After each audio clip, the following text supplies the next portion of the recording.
with Bellator champ Zach Makovsky. And Zach, got a title fight finally scheduled. Are you excited to get back in there and do your thing? Yeah, definitely. I'm definitely excited to defend the belt. You know, we got a very tough guy in front of me, Eduardo Dantas, so looking forward to it. What did you think of his run through the last bantamweight tournaments? He's a talented guy, you know. I mean, first time I saw him fight against Wilson, you know, I thought Wilson had a style to beat him. I still think Wilson has a style to beat him, but he was very impressive, you know. He's very good at what he does. He moves forward, he throws accurate strikes, uses a variety of attacks, punches, knees, kicks.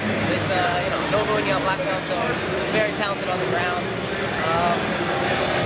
He's tough everywhere, so there's no easy road with Dantas. Let me ask you this, because I've talked to a lot of the Bellator champions, and I think the one criticism they would have is the time between fights. You know, staying more active because waiting for the tournament winners and things like that. How has it been for you, and how do you deal with that? Well, I mean, Bellator's given me a non-title fight, you know, every season that they've had before they've had a bantamweight tournament. So they've kept me, you know, making sure I'm fighting here and there. You know, I think they're working on it. They're adding more tournaments. This season they're doing 5 tournaments, more than they've ever done before.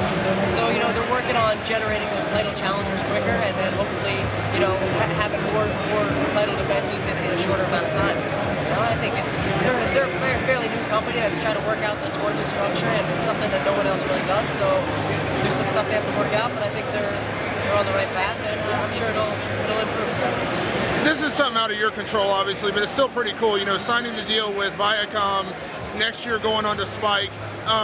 How exciting is that for you as a person with Bellator to see the future ahead of you? Yeah, it's very exciting. I mean, from what I understand, MTV2 gets, you know, a couple 100,000 viewers per show, whereas like the Ultimate Fighter on Spike gets 1.4 million. So I'm not sure if it's quite the UFC brand or if it's Spike TV or maybe a little bit of both, but I think the demographic that Spike plays to is going to be better for Bellator. So I'm excited. Hopefully it opens up, you know, like I said, more exposure, more sponsorship opportunities, and just improvement for all the Bellator fighters in general.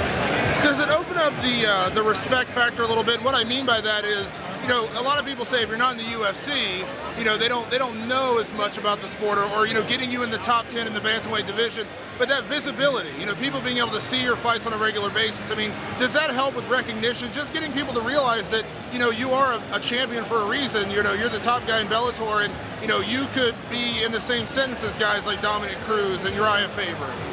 I think it definitely will help raise the awareness of like, oh, there's other people out there besides, you know, just the UFC guys. But I mean, it's not something I really try to worry about. I really try to just focus on fighting and training and get better. So I try to let everything else take care of itself. If I start worrying about all that stuff, it's no good. It's a distraction, right? But I definitely agree. I think, you know, playing to the bigger viewer audience is going to make us, you know, obviously get more notoriety and potentially people talking about us with those guys.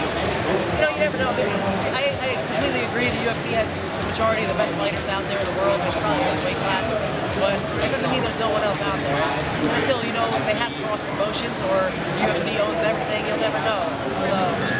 But that's one of the cool things about Bellator's tournament, because to get to you, Eduardo Dantas had to go through some very tough guys, so no one could say he's not deserving. I mean, there's video proof that he's deserving of a shot, right? True. He definitely earned his way. He beat everybody pretty convincingly, and there's nothing more you can say. That's the only thing. Like, nobody's going to question the guy who gets the title shot. It's like, well, why you're giving, like, UFC kind of picks their #1 contender, and Bellator, it's easy. It's like, there's no picking. When the tournament, I'm sure it's serious. Exactly.